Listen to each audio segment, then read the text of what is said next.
very, very happy to welcome David Gange, who's suggested that he joined us, and it was such a generous offer that I couldn't refuse. So here he is. Thank you for coming. I'm just going to go straight to you. Thank you. Well, thank you so much for being here, everybody. It's just lovely to be doing in-person things in places like this again, and also just to be in total awe of what Julia has put together here. Just such a fantastic couple of days. I have no idea how one person has the energy to do that. It's quite astonishing. It's not just me. There is a lot of people in the community. So this is going to be a talk really that's much more about the shore, the space in which we tend to encounter seaweed, than it is about seaweed itself. So the Intertidal Zone in the hundreds or so yards offshore. And it's going to be about why that zone is a kind of heartland of kind of history and of life, about how much kind of historical meaning has been kind of made in that zone. So I'm a historian by profession, but I do my... Do we get the slideshow up? So I'm a historian by profession, but I do a lot of my history from the kayak. And that is partly for the kinds of reasons that Kathy was explaining in the kind of wonderful talk we just heard, which is that there are these huge phenomena, like the kelp boom, like that kelp industry, that have left so little behind in terms of text, but they were kind of enormously important historical projects. We can't understand that period in any sense without putting the kelp industry at the heart of it, despite the fact that you can look through archive after archive, the kind of things historians rely on, and find nothing at all. So personally, I think the kind of reasons that we do history and the ways that we do history have kind of changed really dramatically over the last few years, especially as we have kind of ecological crises to speak to and things like that. And there's more of an impetus on us than ever before not to confine ourselves to those kind of heavily documented, market-oriented activities that historians traditionally have, and to try and find ways of understanding those parts of our history that don't find those written, that don't find that same written documentation. Try and find ways of experimenting with doing that in exactly the ways that Kathy just gave us a masterclass in how to do. Every historian, I think, tries to find ways to kind of shake themselves out of the present a little bit, to kind of empathize a little bit more with the people that they're writing about. And obviously coasts and water travel, short distance water travel in small boats for kind of countless families has been an enormously important part of British and Irish life for a very, very long time. And I find a kayak a great way of doing that, kind of defamiliarizing the present, a great way of kind of stepping into the past a little bit like that. So I'm going to kind of talk in two parts, really. And the first one, which I'll try and do as briefly as possible, but with lots of pictures, is about kind of what I do in the kayak and the project that was the Frayed Atlantic Edge, the book that was just in the raffle. And the second part is the why, the questions of why I think it's so important that we do this, and why I think the kind of intertidal zone is such a historically significant space, how we can kind of write histories that put coastal communities back at the centre, what it means to think about coasts as centre, where so much of kind of modern culture tries to kind of place them at the periphery and places those kind of distant peripheral places like London at the centre instead. So the Frayed Atlantic Edge was a project trying to kind of explore this kind of world. It's not a satisfactory map because, like so many of these maps, I didn't manage to fit Orkney and Shetland on it. It's missed Orkney and Shetland off, like so many. But starting on a kayak journey heading from Shetland down to Cornwall, I like to just include Brittany on there too, just to show that this is a kind of really kind of integrated world, outward looking, facing onto the Atlantic, a world that has been, for far longer than any kind of inland eastern cities, that has been a centre of power, a centre of kind of great economic activity, but one that is so easily forgotten from modern narratives. Historians, like so many people, kind of often mistake the kind of geographies of the present, focused inland and further south as they are, for the geographies of the past. So this is the journey itself, heading from Shetland down to Cornwall. And as you can see, this is a kind of geography of Britain that's a little bit different from most of those in books that have histories of Britain in the title. So it took place over kind of 12 months. The first 7 of those months were all in Scotland, and only the very last one touched on England at all. So it's a geography that is kind of weighted towards, certainly weighted towards the Celtic. It's a geography that spends most of its time in places where English isn't a kind of predominant first language. So beginning in areas of Shetland, and then through Gaelic and Irish and Welsh. So really linguistically diverse kind of history. And it's one that's profoundly rural. So I travelled for 5 months on this project before reaching the second town with more than 600 people. So cities kind of are removed from that. And the kind of coastline that it's dealing with is the kind of cliff face as a productive space, the kind of shoreline as a productive space. So very, very few even port towns on this, and months and months and months before arriving at any kind of beach at which you might buy an ice cream. So it's a different kind of coast than a lot of people think of when they think of the British coast. So the whole thing is just trying to ask how we can interpret the history of Britain and Ireland if we see it from this space, this kind of shoreline space, kind of within 100 yards of the coast on either side. So going through doing this, taking lots and lots and lots of pictures, some of them kind of trying to be evocative like these, but lots of them, in fact, many, many thousands of them, just pictures of kind of coastal heritage. I don't know why the first picture didn't appear there. Oh, I just left them in the wrong order, like a complete amateur. Taking lots and lots of pictures of all the kind of coastal heritage I was seeing. So what should have been the first of these is a kind of medieval kind of a shell midden, a kind of remnants of medieval feasting. Then the one in the middle there. Does anyone know what that is? I'm guessing this is the audience of all the audiences I ever speak to who would know what that is. No one ever does anywhere else except on Isle Martin, but maybe here. And we're failing. A salmon body? It's not a salmon body. It's not a kiln either. So I've been seeing these quite a lot, and it took identifying one of them to find out what they were, and then kind of tracing that into. Is it a midden? It's not. It's a seal shooting station. Wow. And just researching from that, the scale, the incredible resource that a single seal could be to communities, like the multiple uses that seal fat was put to, for instance, for stopping tools rusting over the winter. Like a seal was a real windfall. Forget sometimes just how kind of hyper-technologically modern the uses of these kind of resources from the coastlines could be too. My favourite example of that is that oil from basking shark livers was used on the Apollo space flights, which I think is quite extraordinary. And then, lots of pictures of sites like this. This is Akenes Home in Orkney, which was a major kelp site. I won't talk that much about kelp because you've had it from the expert, but the kind of documentation that there is of this site, just this tiny little rock in the sea. 6 men spending months at a time on here, not going back to their homes at night, but actually sleeping out on there for two or 3 months at a time, collecting all the kelp that washed up.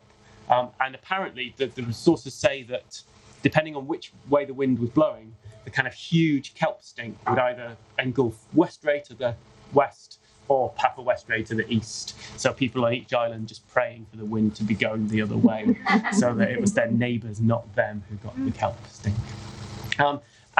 Spending a lot of time with seaweed too, eating a lot of seaweed along the way. And wonderfully, Christina Riley sat in the middle here, made me some wonderful kind of seaweed designs to go with the project to give it its kind of visual seaweed element. So this is the one that's the section break through the book. But anyway, onto the kayaking briefly. So until deciding to do this, I had been quite a fair weather kayaker, but had to learn quite fast to go out in the kinds of conditions that I hadn't trusted before. This is also kind of the most kayaky kind of audience I've spoken to for a long time. It's wonderful to have so many extremely accomplished kayakers around here. I think that will probably cast fear into most kayakers, though, that kind of scene. So learning to surf, heading out on days when I would never have headed out before.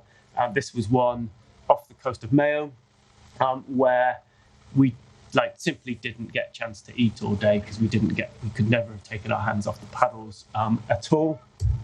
And then, that was the day I destroyed my first camera while doing this kind of thing too. So just kind of deep in the waves. Oh, and this off Point of Store was another kind of just going out on a day, trying to learn to use the swell, use the kind of direction of the sea to kind of work, realizing that kind of most of us today, kayakers, tend to go out just in the kind of fair weather conditions, not in the conditions that people would have had to use for centuries if they were going to make any kind of economic living from the sea at all. So just trying to work a little bit more with the water like that, recognizing that as a historian at an English university, there's very little chance of me being able to write about any of these things at all if I'm not kind of deep in the sea spray, exploring these kinds of fishing grounds all along the way. And yeah, the kayak is perfect for that. It's a boat that you can land pretty much anywhere. So this is a small bay on the north of Muckle Row in Shetland, and it's a bay that lost its population. Precisely because as boats got bigger and more integrated with markets, the bigger boats couldn't use this bay. So it's surrounded by old homesteads, and the kayak can head into there in ways that very few kinds of boats can. And to do a project like this, kind of reading on the water, treating my boat as a little library, and then reading the texts about these kind of islands in situ along the way. It's an excellent way of doing research, I think, and really kind of being immersed in the shoreline 24/7. So that's waking up by the boat on Pabay Moor in Westlock Rogue on Lewis, or occasionally up mountains. That's my waterproof sleeping bag that I spend my nights in when doing this kind of thing. One of my absolute favourite possessions. That's the sunset the night before. So just trying to immerse in that whole thing, which of course means immersion in a different kind of relationship with other species that you normally get to. And so a lot of people tend to think that the best conditions at sea for engagement with wildlife are kind of flat water.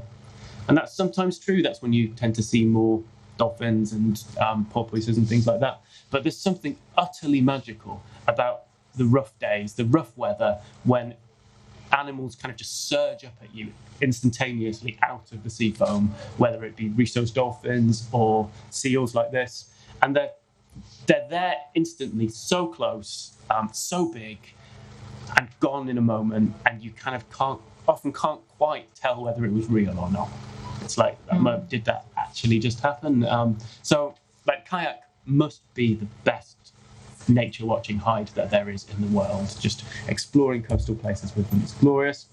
And animals react to you completely differently from how they react to humans on foot.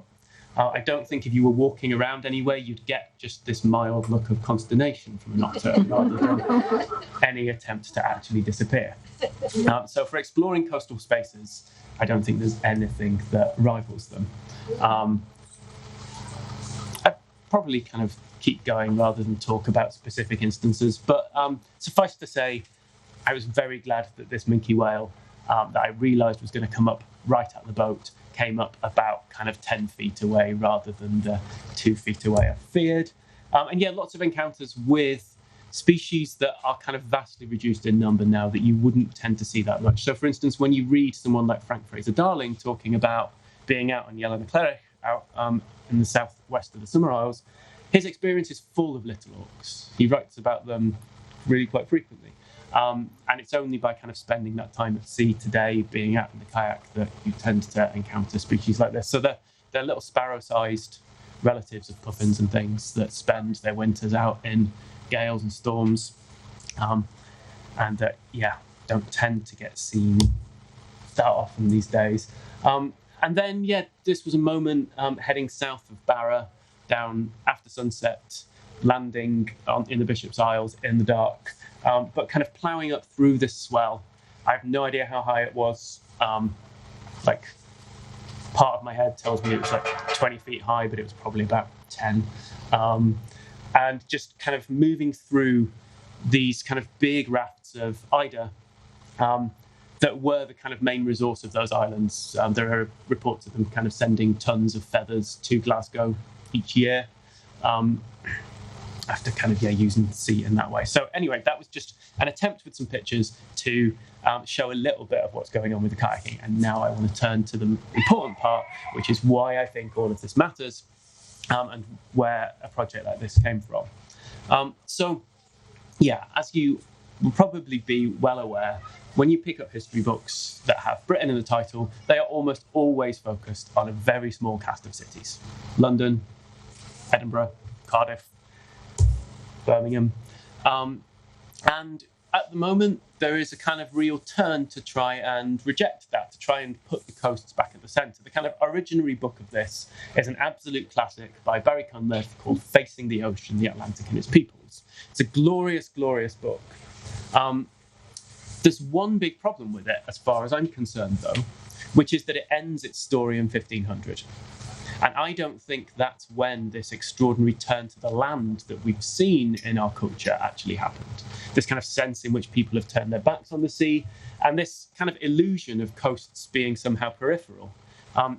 Coasts are one of the most abundant spaces on Earth. The coasts of Britain and Ireland are so kind of productive in terms of that energy for human use and other species that they create, that it's extraordinary that we could ever think of them as being kind of on the edge rather than at the centre, despite the title of the book I was mentioning. I think this phenomenon is much more an 18th and 19th century phenomenon. I think of the kind of 200 years between about 1770 and 1970 as being this period of incredible land focus, and of the years since then as being kind of the beginnings of a rediscovery of the sea, a kind of rediscovery of ways of kind of thinking with coastlines, of using coastlines, and of a kind of rebellion against that marginalisation that happened for so long. But that period, that kind of incredibly inland focused period, has left us with real difficulties in doing that.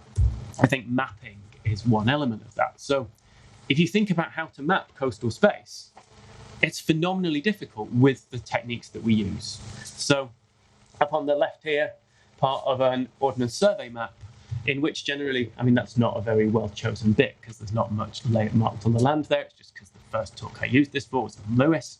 So the Ordnance Survey map gives us lots and lots of detail on the land and absolutely nothing at sea.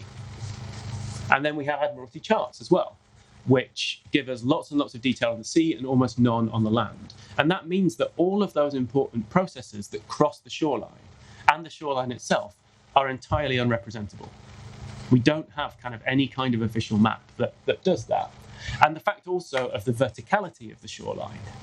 So cliff faces have been enormously productive spaces. The amount of kind of energy on a cliff face is phenomenal. If you think of just how many of those resources of the cliff face were kind of consumed and used by humans until relatively recently in the same way as kelp, then there's an extraordinary range. And these maps can't represent that at all. So the people who do tend to do that in the present tend to kind of look back to pre-18th century patterns of mapping, and also just tend to allow their maps to lie a little bit, to be kind of a little bit wrong in kind of scientific terms. So this is an example, for instance, which is Tim Robinson's map of the Isle of the Aran Islands off the coast of County Galway. And you can see here he's stretched out the cliff face to be kind of on the paper map about kind of 5 millimeters wide, so that he can put and look up the kind of huge range of names on that cliff face.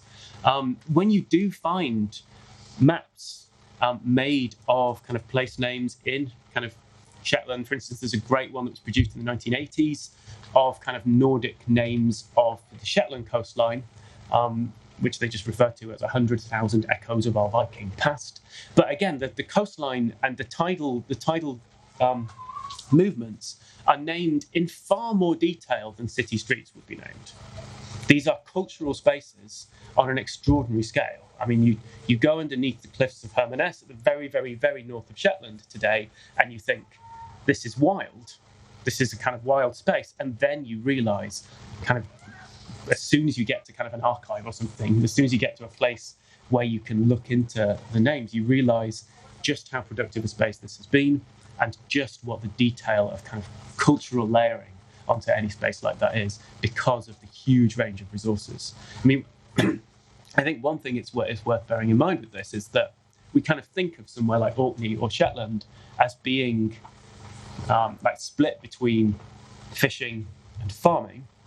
But in fact, there were always a huge number of jobs on the shoreline, a huge number of roles rather than jobs implies occupations, but a huge number of roles on the shoreline for any out at sea or actually on land, whether that be kind of making and kind of repairing nets and things, or it be things like kelp burning. The shoreline was a place of more intensive work a lot of the time than either the sea itself or the land.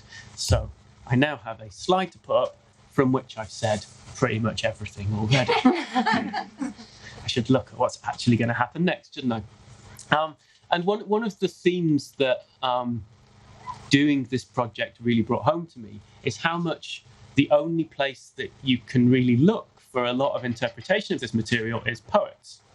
Like so much of this has not found its way into lots of history books, but it's a kind of way of living that poets have been recovering for a long time. So I'm going to talk a little bit more about Gaelic and Shetland and Welsh poets as we go along, but I just wanted to put one poem up on the screen first, which is a poem from someone who kind of has split his life between Ness on Lewis and Shetland, and that when I found it in Shetland really kind of brought home to me the experience of kayaking under the cliffs that I'd started under, and is kind of part of the life of those cliff faces. I thought it conjured the cliff face stuff I was talking about a little bit.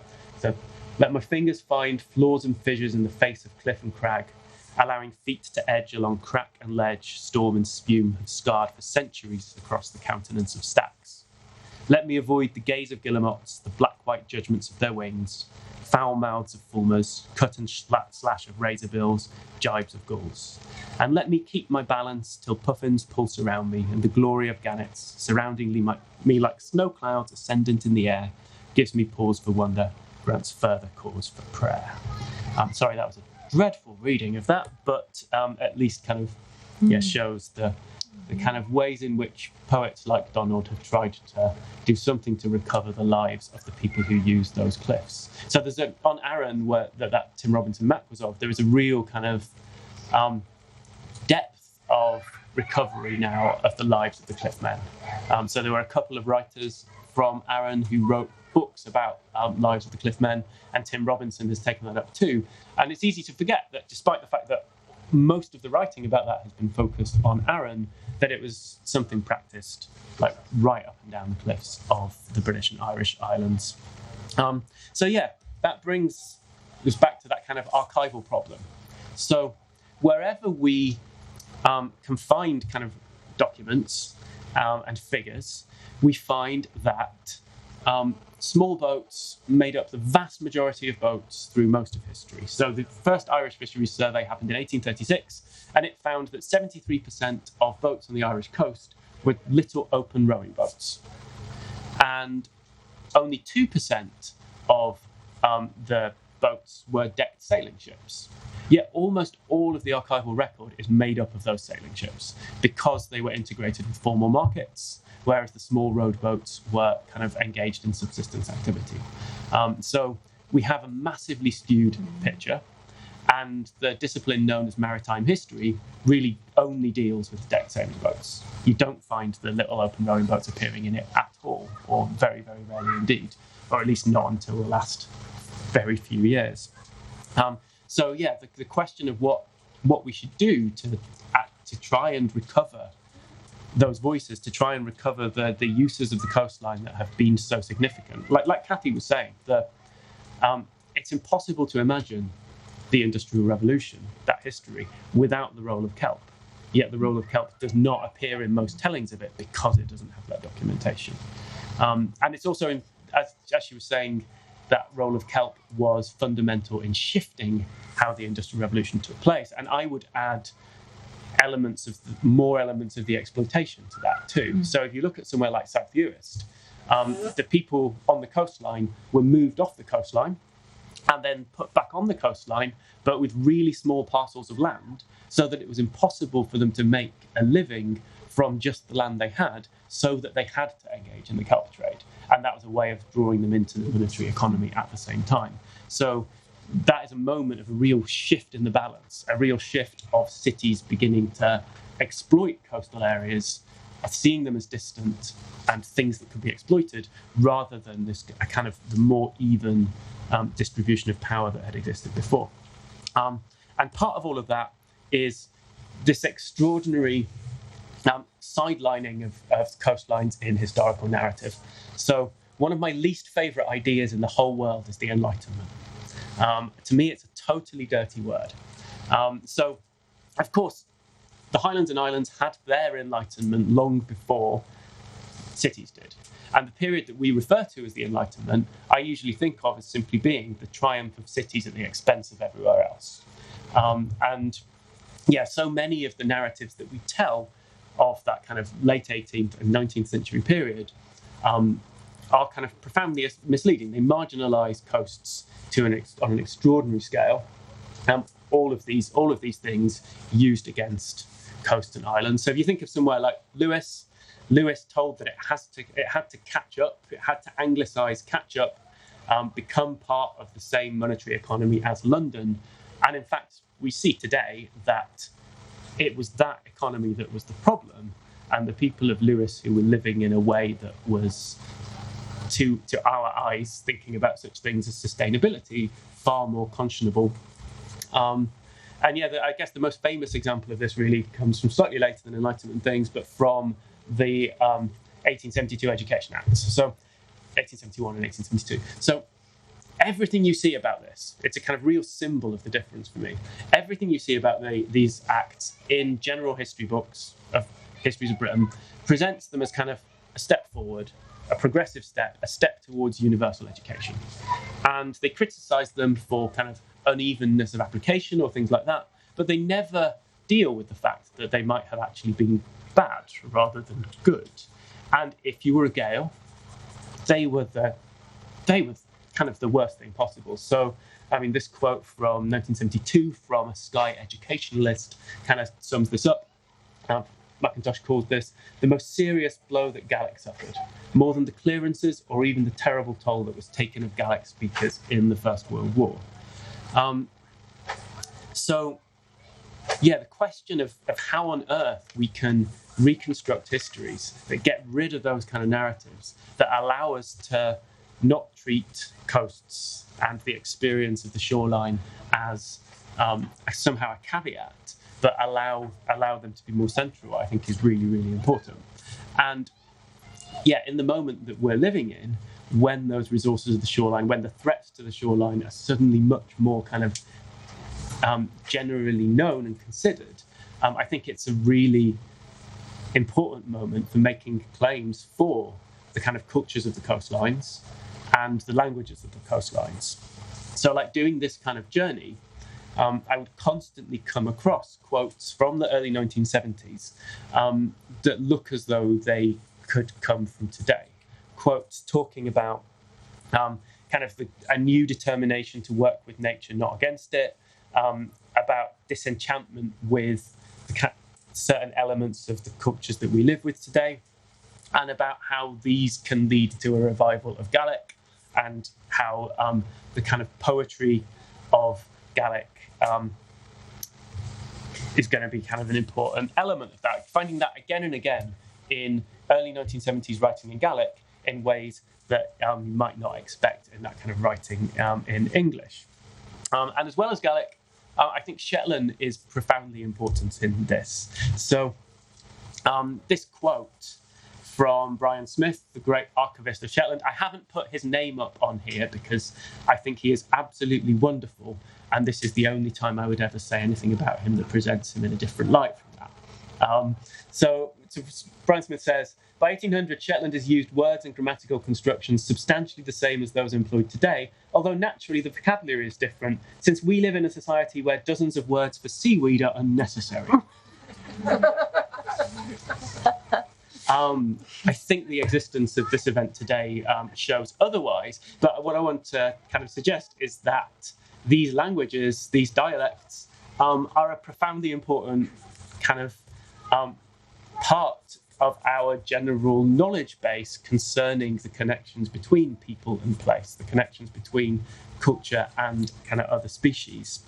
And it's been wonderful over the last few years to see this kind of real resurgence of poetry reaching large audiences that explores these kind of resources of the coastline. So Roseanne Watt, I think, is a really important figure in all of this.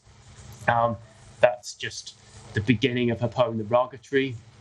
So Shetland is a kind of epitome of a lot of the things I've been talking about, in that Shetland kind of literature from before 1860 simply does not exist. The Norn language that died out in Shetland in the 18th century is kind of largely unknown. Its grammar is not understood, and then Shetland dialect literature begins in the 1860s. So a Shetland poet like Roseanne Watt is exploring a kind of linguistic inheritance that is cut off, and her raga tree, her rootless tree, is a metaphor for that. She talks about Shetland culture as a rootless tree. And Shetland dialect and the few words we do have from Norn are absolutely packed with language of the shoreline, with language to do with seaweed, as Brian Smith's statement suggested. Of which kind of the shoremal is probably the best known idea, that space between the tides. And this is the words of Robin Allen Jamieson, the great Shetland poet. The space between the tides where the moon weighs the density of the ocean, a symbol for the flow and ebb of Shetland language and culture. So, the shoreline is the most kind of resonant image in Shetland kind of literary culture today. I think it's probably fair to say. And there are so many words associated with the shoremal that I'm sure there are people here who know far better than I do. I know at least one person here who has spent time living on Shetland, so could probably tell us many more. But yeah, this is a real kind of movement amongst poets today. So these are three of my favourites. Isabel Gallimor's Significant Other, which is all about the kind of meeting places of understanding humans and understanding especially shellfish. Jen Hadfield's, I can't remember how to pronounce this, whether it's Bysus, I think it's Bysus rather than Byssus, isn't it? Collection of poetry named after those fibres by which mussels attach themselves to rocks, and again that explores the idea of humans being kind of more connected to those species of the shoreline. And then Roseanne Watt's Mother Die, which is kind of my favourite of all of them.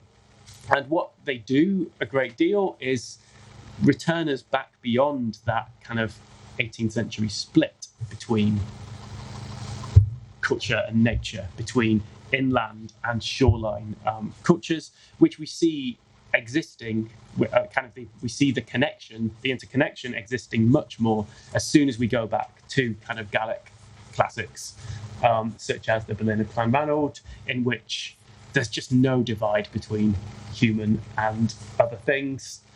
Those kind of, whether it's used as metaphor, connection, just everywhere.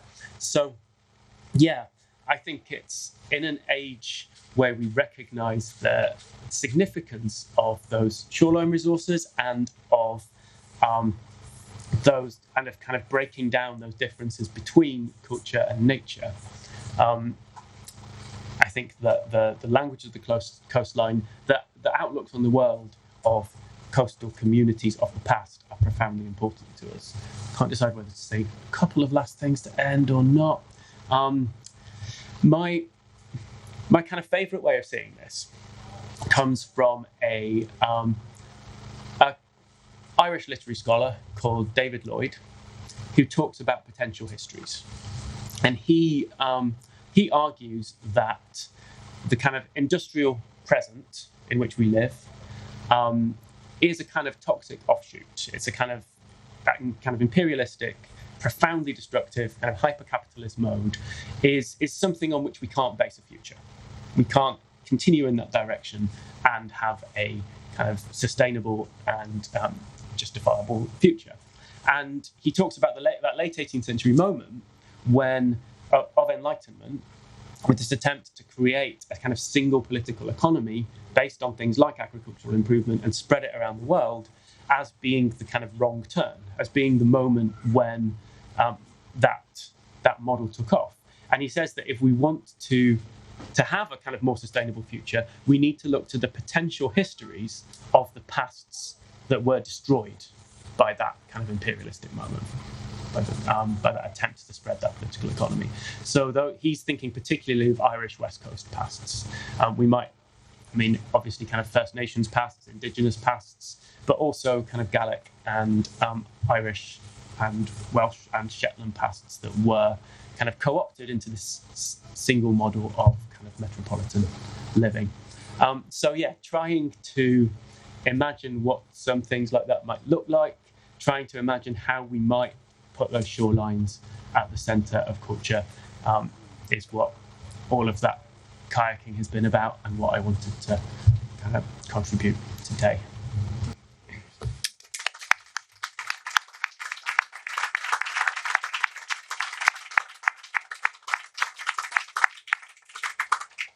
Wow. That's just really wonderful to hear. And certainly for me, the understanding that you've given me, really the importance of the littoral zones, which I've been working in on many projects for the last 8-10 years, is incredible, because it was only when I met Cathay and we started the Kelp project that I began to put together the kind of my creative response to Seaweed, and it's just utter beauty, which a lot of people have been talking about and responding, that I then began to look at this living organism as having this significant social and economic history, and living here, obviously in the Northwest Coast, you cannot ignore that with the clearances, and then finding the kelp pits. And I just, for the first time when I saw one of those kind of rectangular shapes on the beach at Polbane, I thought, what is this? Is it a grave? It was certainly a grave for beach litter, but, was it for sails? But then to meet her and begin to understand all that and that. And so meeting both you and Cathy and your sharing of information has given me this kind of great insight yet again into the coastal and the history of here. But, that the littoral zones are just so important. I'm just it's just great to have this other layer. And I suppose, your quote from Brian Smith was just great. The fact that, do we need all these names? And I think Juliet Brodie, when she was talking about the falcons, did you hear that bit where she was talking about the falcons? There is no baseline of the species, which is just mind-blowing, that there's natural organisms out there that we still don't know enough about to say whether they're in a stable state or not, and what we're doing to the environment. Absolutely, absolutely. So I suppose all of that just comes together and just fills me with even more intentions and ideas. So thank you so much for literally putting seaweed back at the centre of the world. Thank you.